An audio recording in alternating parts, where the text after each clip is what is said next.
Mathematics class 11th chapter first जो हमारा चल रहा है अभी, और एक्सरसाइज 1.5 का इंट्रोडक्शन करेंगे हम लोग। देखेंगे इंट्रोडक्शन में हमें, इंट्रोडक्शन का मतलब क्या होता है कि हम एक्सरसाइज में जो क्वेश्चन हमें देखने को मिलते हैं हम उससे पहले ही रूबरू हो जाते हैं, उससे पहले ही हम चीजों को जान लेते हैं कि हमें इस तरीके के प्रॉब्लम आगे फेस करना पड़ता है, तो हम अपने आप को उस लेवल से तैयार करके लेके वहां पे जाते हैं ताकि वहां कोई प्रॉब्लम ना हो।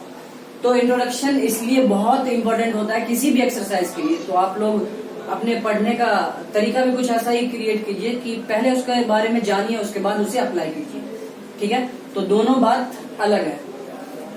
तो आज हम डिस्कस करेंगे complement of a set. Complement होता क्या है, पहले हम इसके बारे में बात कर लेंगे। कॉम्प्लीमेंट, आप लोगों ने बहुत बेसिक सी बात पढ़ी होगी लाइन यानी स्ट्रेट लाइन में, कि एक अगर लाइन होता है हमारे पास, हम बहुत फाउंडेशन लेवल से इसको कनेक्ट करने की कोशिश करते हैं ताकि भूलने का कोई मतलब ही ना हो। क्या मतलब है, जैसे हमारे पास अगर एक ये लाइन है, अगर मैं यहाँ पे एक कोई दूसरी लाइन ड्रॉ करता हूँ, ठीक है, किसी बेस पे, तो यहाँ पे एक एंगल और यहाँ पे एक एंगल बनता है। क्या बनता है, दोनों पे एंगल बनता है। तो ऐसे नहीं तो आप लोग ऐसे समझिए।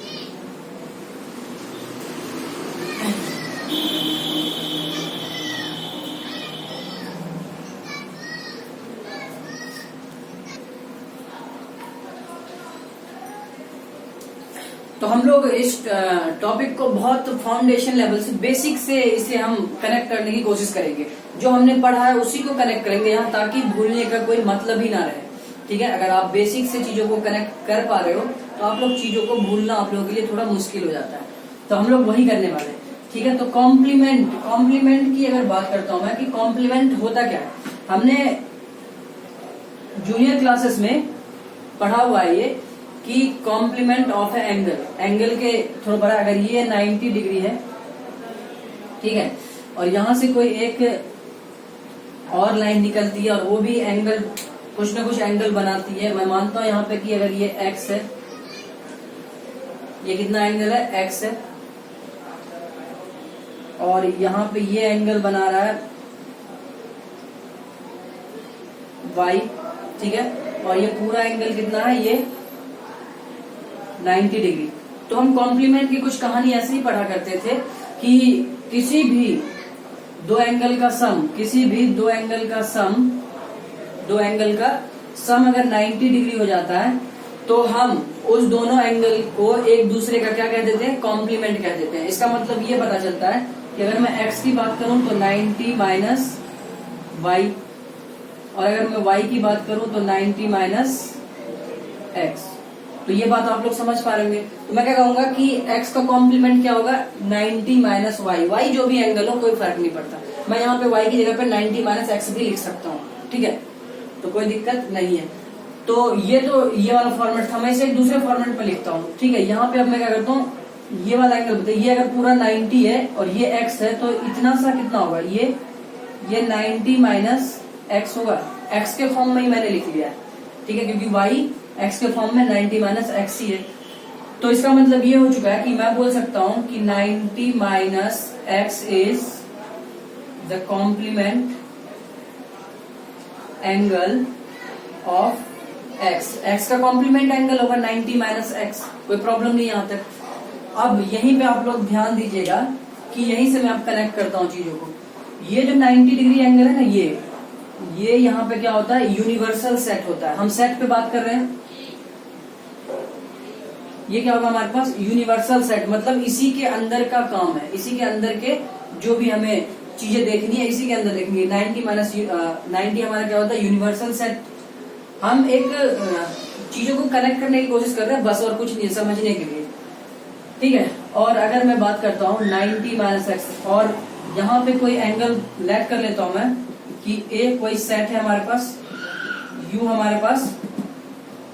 हमारे पास क्या है, यूनिवर्सल सेट, ठीक है। और एक बात ये भी कि a होना चाहिए, इस u का सबसेट होना चाहिए, है ना। a क्या होना चाहिए, उस यूनिवर्सल सेट का सबसेट होना चाहिए, ठीक है, ये बात है। तो यहां से निकल के आता है कि a कॉम्प्लीमेंट ऑफ ए, अगर ए का कॉम्प्लीमेंट निकालो तो मतलब पूरे में से 90 में से उसको माइनस कर दीजिए आप जिसका निकाल रहे हो, तो ये क्या हो जाएगा हमारे पास u पूरे में से माइनस उसी एंगल को उसी सेट को माइनस कर दो, तो जो आएगा वही हमारा क्या होगा कॉम्प्लीमेंट होगा। इसका सिंबल हम इस्तेमाल करते हैं ए डैश से, ठीक है। इसको सिंबॉलिक कैसे देते हैं ए डैश से। तो आप लोगों ने एक बात तो समझ ली होगी कि कॉम्प्लीमेंट कोई नया टॉपिक है नहीं हमारे पास, उस टाइम पे हम एंगल पे पढ़ा करते थे, अब हम सेट पे पढ़ते हैं, ठीक है। तो दोनों चीजें कहीं ना कहीं कनेक्ट हो जाती है। तो हम चलते हैं अपने यहाँ पे, ये तो हमने देख लिया, अब हमें चीजों को थोड़ा सा अच्छे से ध्यान में रह जाएगा, कोई प्रॉब्लम नहीं है। अब इसकी डेफिनेशन की तरफ चलते हैं कि डेफिनेशन क्या, हमने अपना थोड़ा सा कॉन्सेप्ट तैयार कर लिया है कि इसको लेके, तो डेफिनेशन देखते हैं क्या कहता है। Let you be any universal set and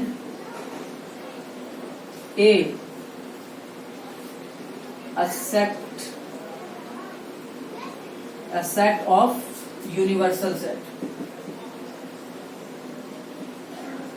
क्या लिखा मैंने कि ए यू कोई यूनिवर्सल सेट है और ए कोई सेट है उस यूनिवर्सल सेट का, दैट मीन्स कि ए क्या हो गया उस यूनिवर्सल सेट का सबसेट हो गया।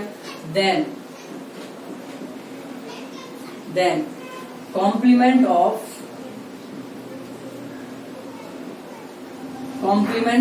Set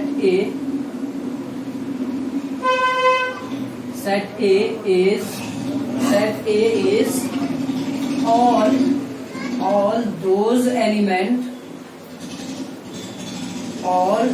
elements which those element of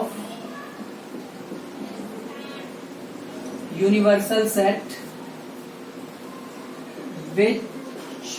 which is not belongs to element of A। तो इतनी सी बात जो मैंने लिखी है वही सारी बात मैंने वर्ड्स पे लिखा। क्या कहता है कि U कोई यूनिवर्सल सेट है, ठीक है, A कोई उसका एक सबसेट है, ठीक है। तो उसके बाद क्या कहता है कि complement of set A is all those element of universal set के वो सारे एलिमेंट कॉम्प्लीमेंट होंगे जो सेट A में नहीं होंगे। इसका मतलब ये हो गया कि A में जो एलिमेंट होंगे ना वो कॉम्प्लीमेंट ऑफ A में नहीं होंगे, ठीक है। तो ये आप लोग समझ गए। तो सिंबॉलिक अगर मैं इसे लिखता हूं, इसका सिंबॉलिक है A डैश से, इसको किससे रिप्रेजेंट करते हैं A डैश, ठीक है। तो कहीं न कहीं आप लोग चीज को अगर फिर से अगर कनेक्ट करने की कोशिश करें तो हमारे पास कहीं न कहीं डिफरेंस ऑफ टू सेट का कॉम्बिनेशन बन रहा। तो इसको हम मैथमेटिकली कैसे लिखेंगे, मैथमेटिकली हम लोग इसे लिख रहे होंगे A dash equal to U minus A, A dash equal to U minus A। इसका मतलब यही है। और इसको अगर मैं और लिखना चाहूं तो A dash equal to X such that X belongs to U, X तो U से आएगा, एंड देखिए but X does not belongs to A। ये भी क्या हो गया कॉम्प्लीमेंट ऑफ सेट। इतनी सी बात आप लोगों को ध्यान रखना है। तो अभी जो हमने डिफरेंस करा, डिफरेंस ऑफ टू सेट, तो यही तो था। इसका मतलब आप लोग समझ पा रहे होंगे कि U के सारे एलिमेंट जो A में ना हो, घटा रहे थे ना अभी पहले, माइनस कर रहे थे, सबट्रैक्ट कर रहे थे हम लोग। 1.4 में हमने सबट्रैक्शन डिफरेंस देखा है ना, तो वही चीजें हैं। तो इसको तो आप लोग सॉल्व इजिली कर लोगे, है ना। तो ये हमारा क्या कॉम्प्लीमेंट ऑफ सेट। तो हम लोग कुछ एग्जाम्पल ले लेते हैं। यस, हम लोग एक्सरसाइज में भी बहुत इस तरह के क्वेश्चंस कर रहे होंगे। यहाँ पे हमने सिर्फ एक छोटा सा क्या करना है, यहाँ पे एक अप्लाई कैसे करना चीजों को वो देख लेते हैं, है ना। A डैश निकालना, तो हमें पता है कि A डैश क्या होता है U माइनस A, और U माइनस A का मतलब ये है कि A dash equal to 1 2 3 4 5 7 8 9 10 minus 1 3 5 7 9। ये आपको लिखने की जरूरत नहीं है, मैं समझाने के लिए लिख दे रहा हूँ, ठीक है। आप लोग डायरेक्ट इस लाइन से यहाँ पे आप लोग मूव कर सकते हैं, कोई दिक्कत नहीं, ठीक है। तो माइनस का मतलब क्या होता है कि इसके वो सारे एलिमेंट आएंगे, जो इसमें ना हो। तो इसमें कौन कौन सा नहीं है? 1 नहीं आएगा, ठीक है, 1 नहीं आएगा। 2 आएगा आपका, 4 6 के बाद 7 8 आएगा, 8 9 नहीं आएगा, 10। तो हमने वही तो किया है, डिफरेंस ही तो किया, कोई नया काम तो किया नहीं है, वही वाली बात है, ठीक है। तो ये आप समझ पा रहे, कॉम्प्लीमेंट ऐसे निकलते हैं। अब इसके प्रॉपर्टी के बारे में हम बात कर लेते हैं कि इसकी कुछ प्रॉपर्टी है, वो देख लेते हैं कि क्या है, जो हमें क्वेश्चंस को सॉल्व करने में हेल्प करेगी, ठीक है।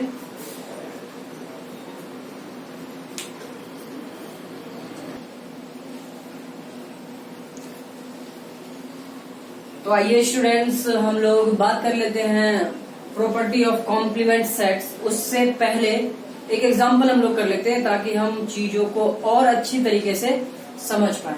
तो एक एग्जांपल हमारे पास है, एग्जांपल नंबर 22। इसमें बहुत सारी चीजें फाइंड करने के लिए कही गई है, इसलिए हम लोग इसे देख लेते हैं, कंसीडर कर लेते हैं। इसमें सॉल्यूशन करना है हमें। तो गिवन हमारे पास एक यूनिवर्सल सेट, ठीक है, सेट ए सेट बी भी गिवन है हमारे पास। बोला गया है कि ए डैश फाइंड करो। तो ए डैश का मतलब क्या होता है? यू माइनस ए। तो आप लोग ए डैश बहुत इजीली फाइंड कर लोगे। ए डैश क्या होगा कि यू के सारे एलिमेंट जो ए के नहीं हो, है ना, 2 और 3, 1 4 5 6, ये ए डैश हो जाएगा आपका, ठीक है। 2 3 हमने इसलिए नहीं लिया क्योंकि ए में 2 और 3 एलिमेंट थे, ठीक है, इसलिए। अच्छा, दूसरी बात हमारे पास बी डैश बोला गया। अच्छा, बी डैश का मतलब क्या है कि यू माइनस बी। और अगर आप लोगों ने डिफरेंस अच्छे से पढ़ा है तो इसको देखते ही आप लोग बहुत अच्छे से बता पाओगे कि यू के सारे एलिमेंट बट बी में ना हो, बी वाले नहीं होने चाहिए। बी में क्या है? 3 4 5, तो 1 2 3 4 5 तो आएगा नहीं, और ये 6, तो ये आपका आंसर बी डैश, ठीक है। अब यहाँ बोला गया कि ए डैश इंटरसेक्शन बी डैश, ए डैश इंटरसेक्शन बी डैश। तो ए डैश तो हमने निकाल लिया, ए डैश हमारे पास ये 1 4 5 6 इंटरसेक्शन बी डैश भी हमने निकाला 1 2 6, यही तो फाइंड किया हमने। इसका इंटरसेक्शन निकाला। इंटरसेक्शन का मतलब क्या होता है? कॉमन एलिमेंट्स, है ना। कॉमन एलिमेंट्स इसमें क्या है देख लेते हैं। 1 4 5 6 1 2 6, इसका आंसर 6 ही तो कॉमन है, तो ये इसका आंसर हो जाएगा। अच्छा, बात करते हैं हम चौथे की कि ए यूनियन बी। ये तो आप लोग बहुत इजीली निकाल सकते हो। ए और बी दोनों के एलिमेंट 2 3 4 एंड 5, ये इसका आंसर हो जाएगा। अच्छा, लास्ट में बोला एट लास्ट की so that A union B dash equal to A dash intersection B dash, ये वाली बात इसके इक्वल दिखाना हमें। तो ए यूनियन बी तो हमने निकाल ही लिया। एक पांचवी बात हम क्या करते हैं, ए यूनियन बी का होल डैश निकाल लेते हैं, कॉम्प्लीमेंट निकाल लेते हैं ना। तो कॉम्प्लीमेंट क्या हो जाएगा? इसका कॉम्प्लीमेंट क्या हो जाएगा? सीधी सी बात है कि यू के सारे एलिमेंट्स। अच्छा, ध्यान रखिएगा एक बात कि हम कॉम्प्लीमेंट किस सेट के रिस्पेक्ट में निकालते हैं? With respect to universal set, ठीक है। हम हमेशा कॉम्प्लीमेंट यूनिवर्सल सेट के रिस्पेक्ट में फाइंड करते हैं। ए यूनियन बी डैश निकालना हमें, तो 2 3 4 5 तो यहाँ है, इसके अलावा जो भी होगा वो इसमें आ जाएगा। तो 1 2 3 4 5 1 एंड 6, तो ये और कौन सा हमारे पास है? ए इंटरसेक्शन बी और A intersection B, A union B, ठीक है। ए यूनियन बी 1 और 6, इसमें 1 भी आएगा ना, इसमें 1 भी आएगा, इसमें करेक्शन कर लेना आप लोग, इसमें करेक्शन कर लेना। यहाँ 1 भी तो कॉमन है, तो 1 एंड 6, ये दोनों बात क्या है? इक्वल। तो वेरीफाइड हो चुका है। तो ऐसे करके हम कॉम्प्लीमेंट इजीली फाइंड कर लेंगे, कोई दिक्कत नहीं। अच्छा, इसकी प्रॉपर्टी की बात कर लेते हैं। प्रॉपर्टी में हम लोग इस्तेमाल करेंगे इसको, है ना, प्रॉपर्टी को इस्तेमाल करेंगे क्वेश्चन को सॉल्व करने में, ठीक है। तो ये प्रॉपर्टी है क्या, हम थोड़ा सा इसको कंसीडर करते हैं। पहला कॉम्प्लीमेंट क्या है, कॉम्प्लीमेंट सेट का पहला प्रॉपर्टी है कि कॉम्प्लीमेंट लॉ। कॉम्प्लीमेंट लॉ किसके लिए, कॉम्प्लीमेंट सेट के लिए। हमेशा ध्यान रखिए, किसी और में मत लगा दीजिएगा, सिर्फ और सिर्फ कॉम्प्लीमेंट सेट, ठीक है। कॉम्प्लीमेंट लॉ क्या कहता है कि ए यूनियन ए डैश हमेशा यूनिवर्सल सेट होगा। ए यूनियन ए डैश हमेशा क्या होगा, यूनिवर्सल सेट होगा। बेसिकली बात है कि ए और ए यूनियन का मतलब क्या होता है, जैसे ए यूनियन, इसका मतलब क्या है, यू माइनस ए हुआ ना, यू माइनस ए, तो ए तो इसमें आएगा ही नहीं। अब जब यू आ ही चुका है तो यू में से ही तो ए आ रहा है, तो क्या फर्क पड़ता है, तो यूनिवर्सल सेट तो हमारे पास आएगा ही आएगा। तो आप लोग इसको ऐसे ध्यान रख सकते हो कि किसी भी सेट का कॉम्प्लीमेंट और वो सेट, उन दोनों का जब हम यूनियन करेंगे तो हमेशा हमें यूनिवर्सल सेट मिलेगा, ये आप लोग ध्यान रख सकते हैं, ठीक है।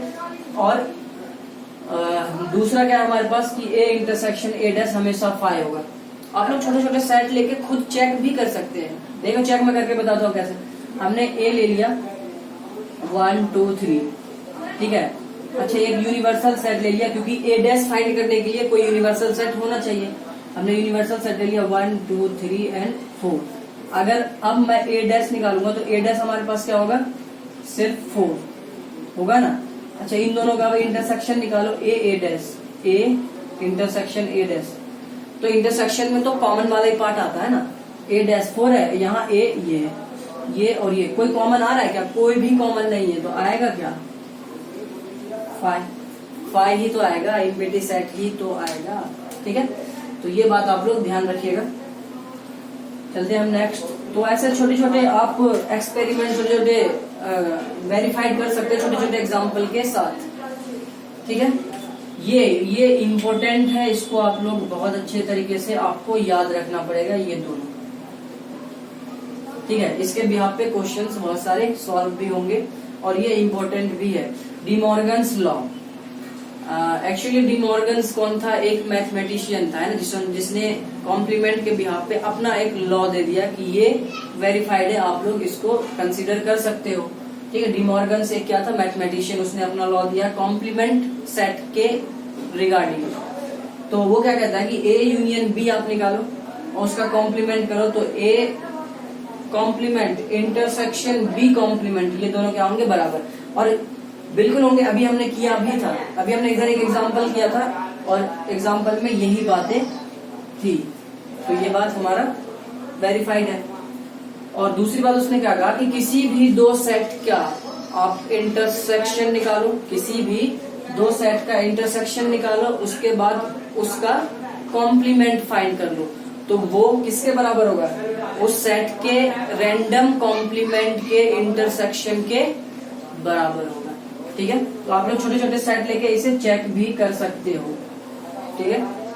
चलते हैं नेक्स्ट पे, लॉ ऑफ डबल कॉम्प्लीमेंट। अच्छा, नाम से भी पता चलता है, नाम से बहुत सारी बातें पता चलती है। Name is the first impression of all that things. Name क्या है, सबसे पहली हमारी इंप्रेशन होती है, ठीक है। तो डबल कॉम्प्लीमेंट, किसी का डबल कॉम्प्लीमेंट करेंगे तो यही आएगा ना। कैसे, मैंने लिया ए कोई सेट ले लिया 1 2 3, ठीक है, और यूनिवर्सल सेट। अच्छा, यूनिवर्सल सेट की जरूरत क्यों पड़ती है, क्योंकि अगर कॉम्प्लीमेंट निकालना है तो हमें यूनिवर्सल सेट की जरूरत पड़ेगी। यूनिवर्सल सेट के रिस्पेक्ट में ही हम कॉम्प्लीमेंट फाइंड कर सकते हैं, ठीक है। तो यहाँ पे 1 2 3 4 हमने ले लिया यूनिवर्सल सेट। अच्छा, एक बात बताइए कि कॉम्प्लीमेंट क्या होगा, इसका कॉम्प्लीमेंट 4 होगा, कोई प्रॉब्लम ही नहीं, कॉम्प्लीमेंट 4 होगा, ठीक है। अब कह रहा है कि इस कॉम्प्लीमेंट का कॉम्प्लीमेंट निकालूंगा with respect to universal set. तो कॉम्प्लीमेंट का इसका मतलब क्या, u माइनस ए का कॉम्प्लीमेंट है ना, u माइनस ए का कॉम्प्लीमेंट, ठीक है। तो u माइनस ए यही तो निकाला, 4 ही तो निकाला हमने, 4। तो ए डैश का कॉम्प्लीमेंट अगर निकालेंगे इसके रिस्पेक्ट में, तो 4 के अलावा ये सारी चीजें आएंगी, 1 2 3 क्या आएंगी, 1 2 3, और ये 1 2 3 तो ए है, 1 2 3 जो सेट है वही तो ए है। तो वही कह रहा है किसी का भी कॉम्प्लीमेंट, किसी भी सेट का कॉम्प्लीमेंट अगर आप करते हो तो वो आपका वही सेट दे देता है। ठीक है, तो ये इजिली ये बात भी आप लोग बहुत अच्छे तरीके से समझ लेना। Law of empty set and universal set और इम्पिटी सेट का लॉ कह रहा है कि इम्पिटी सेट का अगर हम लोग निकालते हैं क्या कॉम्प्लीमेंट, तो हमारा यूनिवर्सल सेट ही आएगा। कैसे? अच्छा, इसका मतलब क्या होगा? इसका मतलब ये होगा कि u माइनस 5, यही तो होगा। यूनिवर्सल सेट में से उस सेट को माइनस कर दीजिए, वो उसका कॉम्प्लीमेंट होता। अरे तो बड़ी सीधी सी बात ये है कि यूनिवर्सल सेट में आप इम्पिटी सेट को हटा दो तो क्या बचेगा? इम्पिटी सेट में तो कोई एलिमेंट होता ही नहीं है, तो यूनिवर्सल सेट ही तो बचेगा, यही तो बचेगा, कुछ हटाना ही नहीं है, हमें वही चीज रखना है। ठीक है, इसको देखते हैं यूनिवर्सल को। यूनिवर्सल का कॉम्प्लीमेंट आप कर दीजिएगा ना तो क्या आ जाएगा? 5 आ जाएगा इम्पिटी सेट। इसका मतलब क्या है? u माइनस यू, ये है ना, u डैश का मतलब क्या है? u यूनिवर्सल सेट में से यूनिवर्सल सेट को ही हटाना है, यूनिवर्सल सेट में से यूनिवर्सल सेट को ही हटाना है। तो अगर हम यूनिवर्सल सेट में से यूनिवर्सल सेट को हटा ही देंगे तो बचेगा क्या? इम्पिटी ही तो बचेगा, इम्पिटी सेट ही तो होगा, वो एक भी एलिमेंट नहीं बचेगा। ठीक है, तो इतनी सी बात है।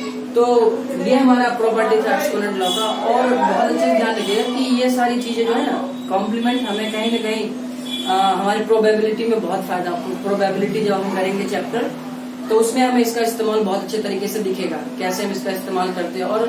और भी चैप्टर्स है इसमें जो हमारे पास सेट है, रिलेशन बनते हैं, ये सबका इस्तेमाल कहीं न कहीं हमारा एक इंटरलिंक चैप्टर होता है, इसलिए इसको अच्छे तरीके से कंसीडर किया जाता है। थियोरटिकल भले ही है, लेकिन चीजों को समझ के आप अगर करते हैं तो बहुत अच्छी बातें आप लोगों को देखने को मिलेगा और चीजें आप लोग अच्छे तरीके से इस्तेमाल भी कर सकते हैं। इसको बहुत अच्छे तरीके से लर्न कर लीजिए, ध्यान रखिए। ठीक है, इसको याद कर लीजिए ताकि हम लोग क्वेश्चन करने के टाइम पे हमें उतनी प्रॉब्लम ना हो। ठीक है, तब तक के लिए अपना ख्याल रखिए। Bye bye, take care.